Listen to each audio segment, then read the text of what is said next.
네, 좀 어떠신가요? 이 주제를 들으실 때 좀 어떠셨어요? 이제는 슬픔이 아닌 기쁨으로 살아야겠구나. 뭐 이런 교훈일 거다. 이렇게 예상을 혹시 하셨습니까?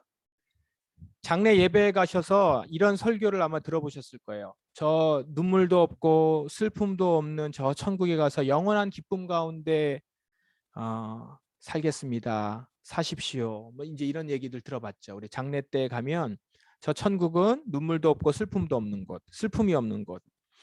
그 얘기는 뭐예요? 그리스도인들이 궁극적으로 바라는 바가 기쁨이라는 거죠. 행복이라는 것이고. 그래서 슬픔이 없는 곳으로 간다라는 건데요. 이게 비단 그리스도인들만의 바람이 아니고 모든 사람의 바람이겠죠. 슬픔이 없고 기쁨으로 가는 곳에. 특별히 슬픔은 갖고 싶지 않은 것, 그것으로 우리는 이렇게 보게 합니다. 그래서 슬픔에 대해서 우리가 이 땅에서도 어떻게 보냐면 나쁜 것, 좋지 않은 것, 이런 생각들을 갖게 하죠. 말씀도 보시면 말씀도 어떻게 나옵니까? 말씀도 항상 기뻐하라, 이런 얘기가 있지 않습니까? 그리고 그것이 하나님의 뜻이니라.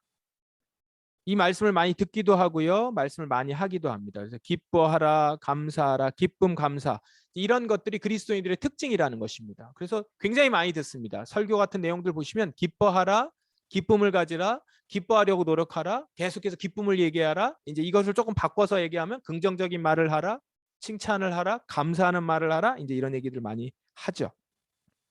그러면 과연 슬픔은 우리가 버려야 할 것인가? 우리에게 없어져야 하는 것일까?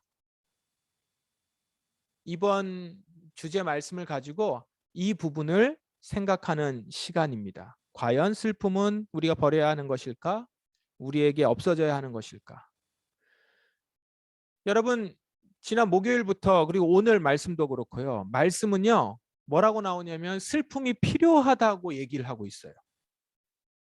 우리가 조금 전에 이야기 나눈 것처럼 슬픔은 버려야 될 것, 기쁨이 좋은 것, 기뻐해야 된다라고 얘기를 하는데 정작 말씀은 슬픔이 필요한 것처럼 얘기합니다.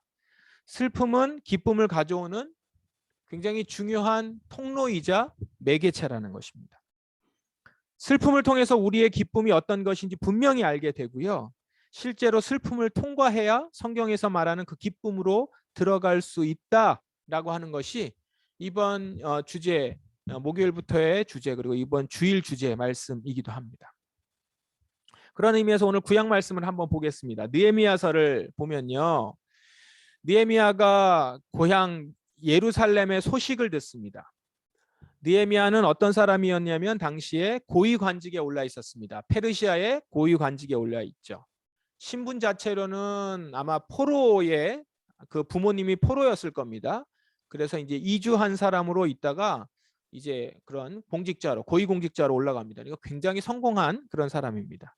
근데 이 사람이 느헤미야가 고향, 자기는 한 번도 가보지 못했을 것 같은데 그 고향 예루살렘의 소식을 듣습니다.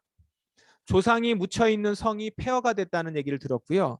그 다음에 성문이 불에 타버렸다. 성문이 불에 탔다는 것은 아무 보호를 받지 못한다는 얘기죠. 그런 얘기를 듣습니다. 자신은 포로로 잡혀온 민족이긴 하지만, 그리고 고위관직에 살고 잘 올라가서 잘 살고 있지만 동족들이 매우 불행한 상황에 처해 있다는 소식을 들은 겁니다. 말씀드린 것처럼 느헤미야는 당시 왕에게 술을 올려드리는 역할을 했던 사람입니다. 고위공직자인데요. 이것은 단지 그냥 술 시중이 아니라 왕의 먹을 것, 마실 것을 책임지는 사람이라는 의미입니다. 당시에 그 왕은요, 수시로 독살의 위험을 갖게 됐죠. 그래서 항상 그런 위험을 갖고 있는 왕 입장에서는 이 먹을 것, 마실 것은 자기가 가장 신임하는 사람들에게 맡기죠. 그래서 가장 신임하고 믿을 자가 됩니다. 그 역할을 하는 사람은. 느헤미야가 지금 그 역할을 하고 있다는 거예요.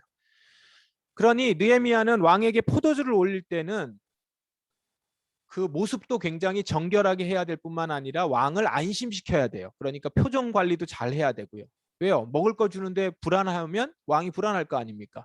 그럼 그 자리에서 잘릴 수도 있는 거죠. 그날도 왕은 아마 본능적으로 그랬던 것 같아요. 느헤미야의 안색을 살폈습니다. 느헤미야 입장에서는 이런 얼굴을 숨겼어야 되는 그런 상황이라는 거죠. 음식을 맡아 올리는 신하가 얼굴이 안 좋아요. 왕이 의심할 수도 있는 것이고 또 무슨 속셈이 있기에 얼굴에 불안하는가 이렇게 얘기할 수 있는 것이죠. 괜한 의심을 사기도 하고 그렇기 때문에 표정 관리를 잘 해야 되는 중요한 자리입니다. 그런데 느헤미야는 그걸 알면서도 이 마음을 숨길 수 없었던 것 같아요. 자기가 그런 위치라는 걸 알면서도 그 마음을 숨길 수가 없으니까 그게 얼굴 표정에 나타난 거죠. 그러니까 진짜 슬프면 아무리 웃으려고 하더라도 얼굴에 나타나잖아요. 깊은 슬픔에 빠져 있다라는 걸 알 수 있습니다. 숨길 수 없는 슬픔. 그러니까 이것은 그냥 말로만 하는 내가 좀 슬프다라는 걸 표현하고자 하는 것이 아니라 진짜 나오는 슬픔이겠죠. 그렇게 느헤미야는 슬펐던 거예요. 다행히 왕이 느헤미야를 신뢰하고 있었습니다. 느헤미야가 아주 잘했던 것 같아요. 그래서 그가 슬픈 얼굴을 하는 안색을 왕이 살피고 나서 걱정 어린 마음으로 묻죠. 그때 이제 느헤미야는 그 시간에 잠시 기도를 하고 왕에게 자신의 슬픔의 이유를 말하고 부탁을 합니다. 그 슬픔의 이유는 이제 동족들과 자기 고향이 폐허가 됐다는 얘기를 듣고 너무 슬프다. 그러면서 부탁을 하죠. 왕이 부탁을 해도 된다고 하니까 부탁을 합니다. 어떻게 부탁을 하냐면 내가 고향을 다녀올 수 있도록 해달라. 그리고 자기가 이제 높은 직위에 있으니까 저에게 권한을 좀 주셔서 성을 좀 재건할 수 있도록 그냥 살 수만 있게 해줄 수 있도록 그런 곳으로 제가 좀 다녀올 수 있도록 시간과 능력을 달라. 그리고 필요한 재료를 주변 나라가 도울 수 있도록 조서를 좀 부탁합니다. 사실은 굉장히 큰 부탁인데 왕이 느헤미야의 부탁을 기꺼이 다 들어줍니다. 그럼 이걸 보면서 와 대단하다. 이걸 어떻게 다 들어줄까 이렇게 생각할 수도 있는데 성경은 이렇게 쓰여 있습니다. 하나님께서 나에게 은혜를 베풀어 주셔서 왕이 부탁을 들어줬다 이거예요. 하나님이 느헤미야에게 은혜를 베풀어 주셔서 왕이 부탁을 들어줬다. 이것은 하나님께서 자신에게 은혜를 베풀어 주신 것 이렇게 이제 이야기를 합니다. 그 느헤미야 이야기는 금요일자 느헤미야 성서전과 본문은 여기까지입니다. 자, 여기까지 해서 우리가 말씀을 좀 보십시다. 느헤미야 이야기에서 중요한 매개가 되는 것은 뭐냐면 바로 슬픔입니다. 슬픔. 느헤미야에게서 슬픔은 꼭 필요한 일이었습니다. 단지 슬퍼하는 얼굴을 억지로 갖는다고 되는 것이 아니에요. 이 슬픔이라는 것은 진심으로 내가 그 자리에 있는 감정, 실존입니다. 느헤미야의 슬픔, 아픔이죠. 포로의 삶에 대한 슬픔이 있었어요. 아마 그거는 자기가 지금 포로로 그리고 우리의 부모들이 포로로 있었고 자기의 이웃들과 친척들이 포로로 가지고 있었던 서름이 있었을 겁니다. 아마 그것도 담겨 있겠죠. 슬픔이 있어요. 고향 가족들의 불행에 대한 슬픔이 있었어요. 가릴 수 없는 이 슬픔이 그 느헤미야에게 이렇게 찾아와 있습니다. 그런데 그 가릴 수 없는 슬픔에서부터 은혜가 시작됐다라는 거예요. 말씀드린 것처럼 느헤미야의 슬픔은 하나님의 은혜를 불러오는 매개였단 말입니다. 자, 보십시오. 느헤미야에게 있어서 슬픔은 꼭 필요한 것이었고 그 슬픔을 통해서 그는 은혜를 체험하기 시작하죠. 자, 이 슬픔이 어떤 슬픔이에요? 자신의 힘으로 어찌할 수 없다는 절망에서 시작하는 슬픔이죠. 내 힘으로 할 수 있는 게 없잖아요. 그런 슬픔과 절망 가운데 있는데 기회가 찾아왔을 때 뭘 하죠? 하나님께 간구하는 것이죠. 자, 보세요. 지금 왕이 느헤미야에게 너에게 내가 뭘 해줄까라고 했을 때 그가 왕이시여 날 도와주세요 이렇게 곧바로 안 하고 하나님께 기도를 하죠. 이게 하나님으로부터 온다는 사실을 아는 거예요. 그리고 지금 왕이 들어주자 하나님이 나에게 은혜를 베풀어 주셨다 얘기하죠. 그 얘기는 뭡니까? 나의 슬픔을 우리 주님이 해결해 주신다는 것이죠. 그 과정을 통해서 지금 느헤미야가 은혜를 체험하고 있습니다. 자, 오늘 느헤미야의 이야기는 느헤미야 이야기가 이번 주에 계속 나오는데 느헤미야 이야기는 믿는 자에게 기쁨만이 전부가 아니라는 걸 보여줘요. 이건 참 너무나도 중요한 얘기인 것 같아요. 기쁨만이 전부가 아니라는 거예요. 슬픔의 시간이 느헤미야에게 있어서 우리에게 있어서 진정한 기쁨의 근원을 알게 해주고 진짜 기쁨을 찾을 수 있게 해줍니다. 그러면서 한번 생각해 보니까 기쁨만을 추구하는 사람들은 그 기쁨을 자기가 원하는 기쁨, 자기가 생각할 때, 자기가 예상할 때 이런 게 있으면 기쁠 거야 라고 하면서 기쁨을 찾아가죠. 기쁨을 만들어가요. 엔조이 한단 말이에요. 조이를 자기가 자꾸 이렇게 만들어내려고 해요. 그러다 보니까 자기가 만들어내고 자기가 개발해내고 자기가 찾았던 기쁨이 자기가 예상한 것만한 그런 기쁨이 아니니까 또 더 다른 기쁨, 또 다른 기쁨을 자꾸 찾아가면서 그것에 중독되어가는 현상들이 나타나는 게 세상 모습 아닙니까? 진정한 기쁨은 슬픔의 시간을 거쳐가면서 나오는 것 같아요. 그 시간 동안, 절망 동안 나에게서 그런 것들은 찾을 수 없다는 걸 알게 되고 이 세상에서 찾을 수 없다는 걸 알게 되는 가운데 하나님의 은혜를 경험하고 거기서 진정한 기쁨을 알게 되는 것이죠. 그래서 기쁨이 어디서부터 오는 것인지, 어떤 기쁨이 진정한 기쁨인지를 알게 됩니다. 그 기쁨을, 그 은혜를 느헤미야는 체험하고 있고 그 느헤미야의 모습을 오늘 우리에게 지금 보여주고 계신 거예요. 우리가 어떤 기쁨을 어떻게 찾아야 될지. 기쁨은 기쁨을 찾는다고 해서 기쁨이 되는 것이 아니라 진정 그 기쁨은 나에게서 찾을 수 없다라고 하는 어쩌면 절망, 슬픔, 그 가운데서부터 기쁨을 찾아갈 수 있다는 것이죠. 그래서요, 그리스도인에게는 기쁨만 있어야 돼, 행복해야 돼라고 하는 것은 올바른 가르침이 아닙니다. 실존적으로도 우리는 기쁨만 가질 수 있는 존재들이 아니죠. 여러분 살아가시면서 그래요? 그렇지 않죠.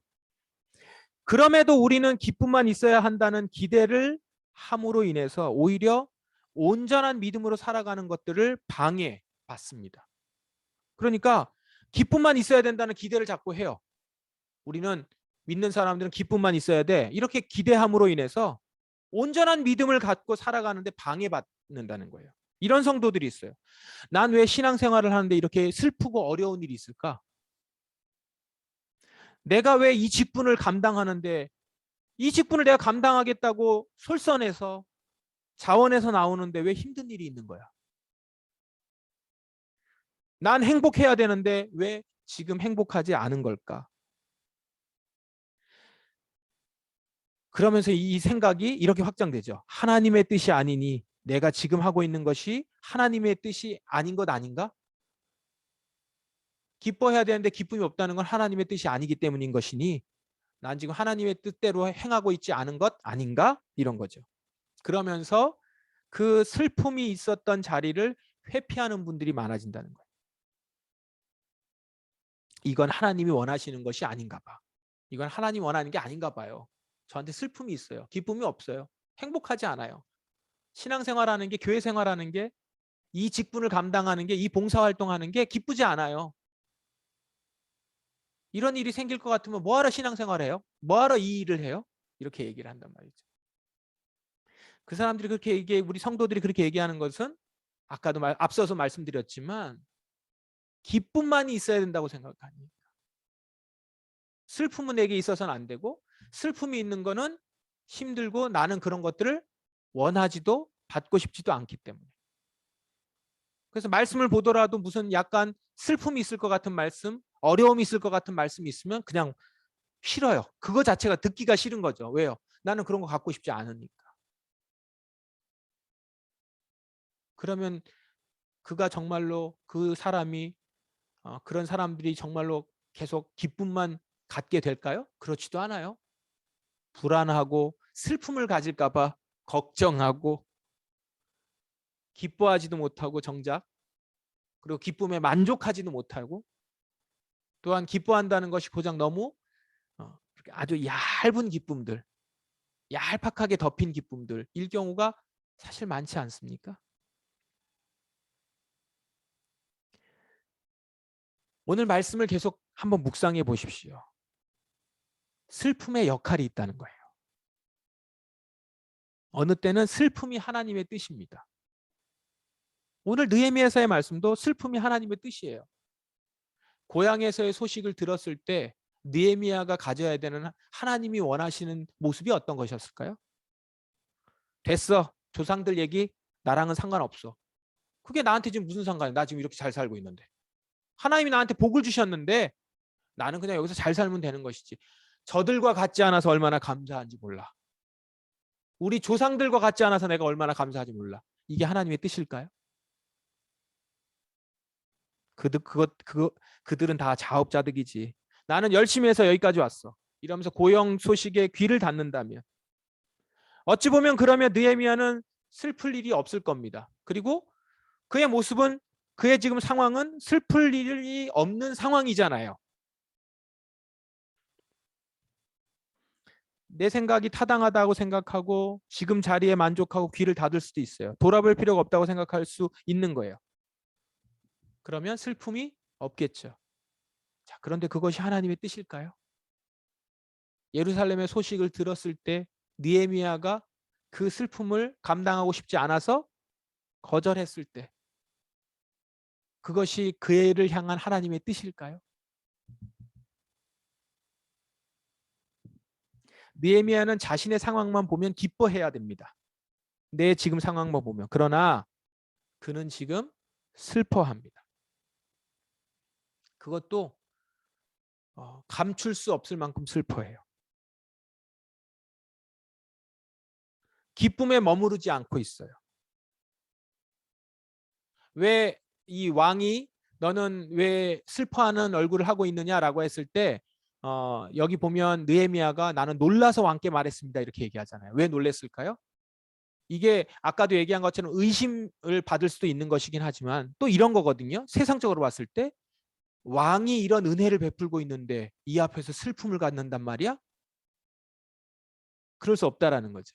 그러니까 이것이 우리의 세상에서의 우리의 생각들인 것이죠.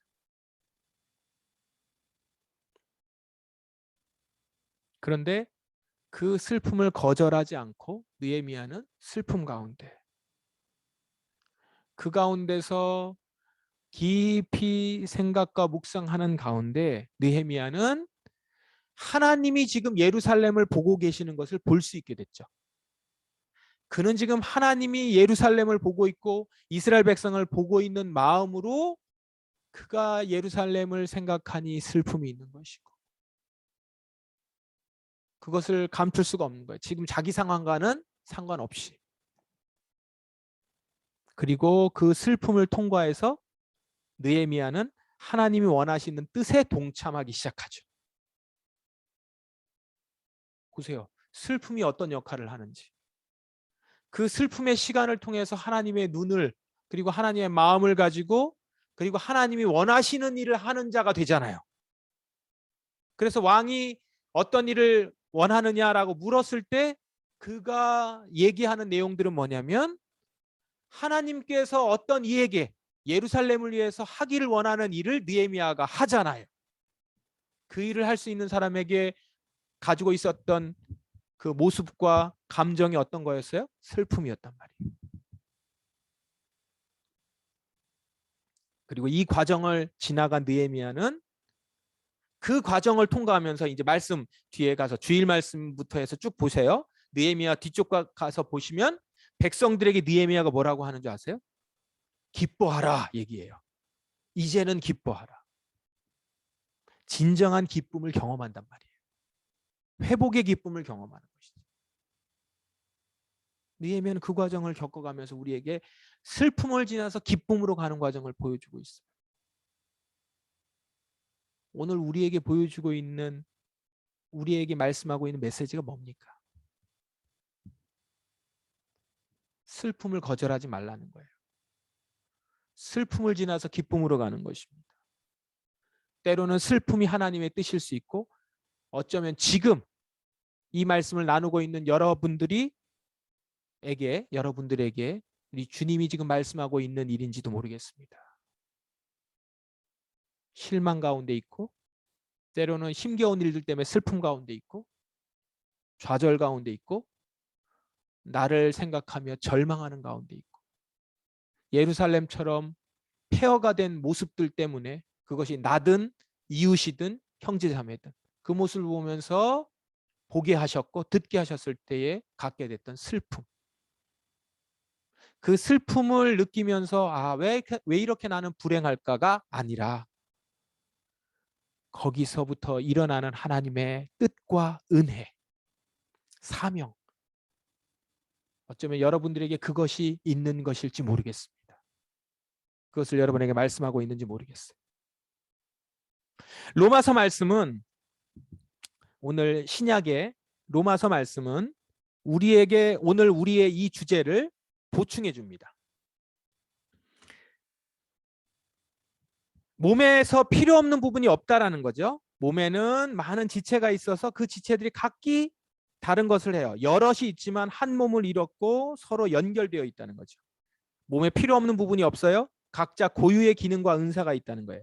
이렇듯이 우리에게는 기쁨만 있어야 되는 것이 아니라, 그리스도인은 기쁨만 있어야 되는 것이 아니라 슬픔도 그 역할이 있다라는 것들을 생각하게 해주는 거죠. 사실 우리가 주의 일을 하는 데 있어서 그 일을 하도록 이끄는 강한 동기는 기쁨보다는 슬픔에 가깝습니다. 지금도 계속 얘기했지만 우리가 어떤 일을 할 때 보면 기뻐서 하는 것이, 기쁜 것이 우리의 동기보다는 슬픔이 훨씬 동기일 가능성이 높아요. 슬픔을 가져다 준 아픔, 연약함, 이런 것들이 우리가 주변에 눈을 돌릴 수 있게 해주지 않습니까? 오늘 말씀에도 있어요. 보세요.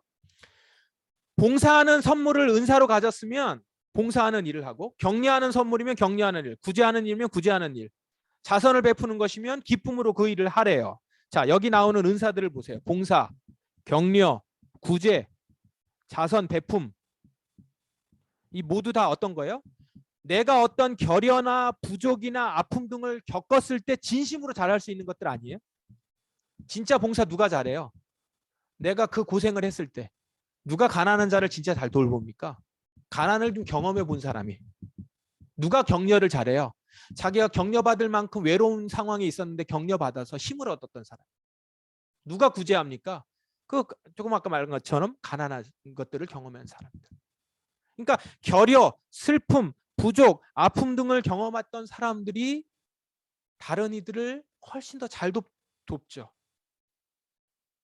기쁨보다는 슬픔이라는 것이 우리를 주님의 일을 하는 일에 크게 쓰임받게 해주시고 그거를 동기로 삼게 해주신다는 거예요.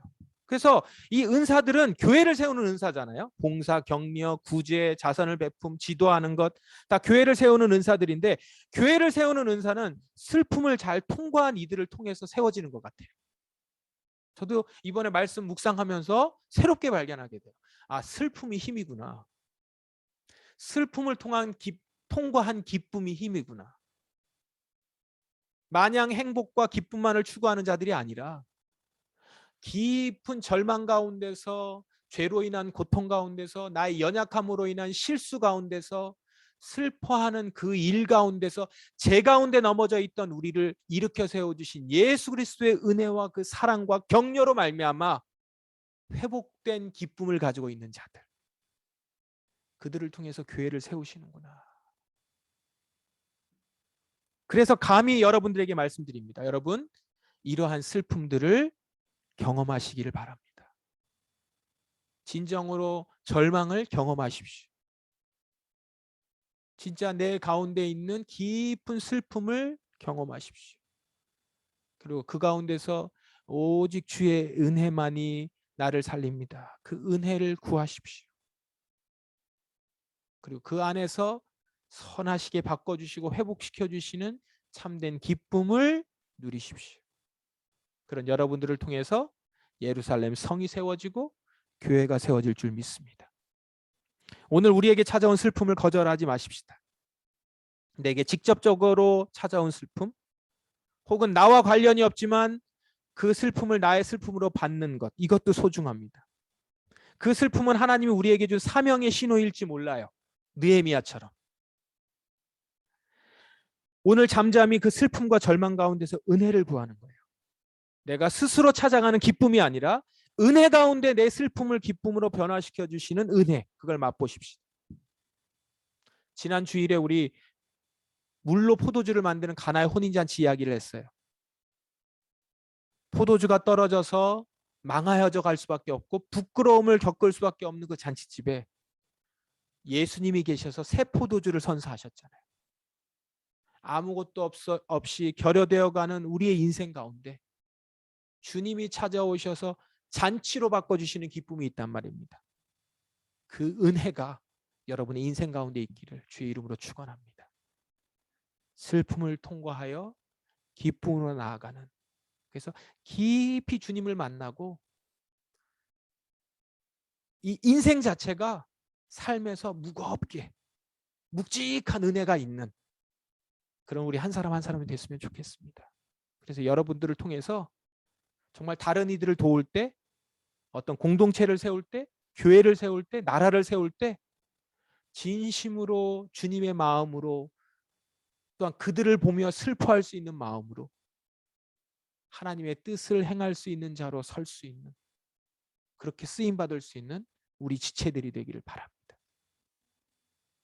슬픔 가운데서 절망으로 그대로 낙심하여 끝나지 마시고 하나님의 은혜를 붙잡을 수 있는, 오늘 이 시간 그렇게 주의 은혜를 구하는 우리 사랑하는 성도들 되시기를 바랍니다. 이 시간 함께 우리 말씀 기억하시면서 한번 기도하시겠습니다. 이 시간 우리 말씀을 기억하시면서 하나님께 한번 기도할까요? 주님, 오늘 이 시간 우리에게 은혜를 주십시오. 이 시간 말씀에 의지해서 내가 나아갑니다. 깊은 절망과 슬픔 가운데서 하나님의 은혜를 구합니다. 하나님, 이 시간 저에게 그 슬픔에서 위로를 주시고 절망 가운데 새 힘을 주시고, 주님, 우리의 먼저 자기 자신을 돌아보시고 그 다음에 우리의 가족을 돌아보시면서, 그래서 오늘 그렇게 한번 고백해 보세요. 주님, 제가 절망합니다. 제 자신을 보며 낙심합니다. 주의 은혜가 필요합니다. 우리의 가족을 보며 정말 실망스럽습니다. 주의 은혜를 구합니다. 무너져가고 있는 우리의 사랑하는 가족들을 세워주십시오. 이 나라를 보며 주님 안타깝습니다. 슬퍼합니다. 이 나라를 세워주십시오. 교회를 바라보며 하나님 슬픕니다. 주여 세워주십시오. 이런 그 앞에서의 우리의 깊은 하나님의 뜻을 구하는, 하나님의 뜻과 마음을 아는 이 시간 됐으면 좋겠습니다. 같이 깊이 기도하겠습니다. 기도하십시다.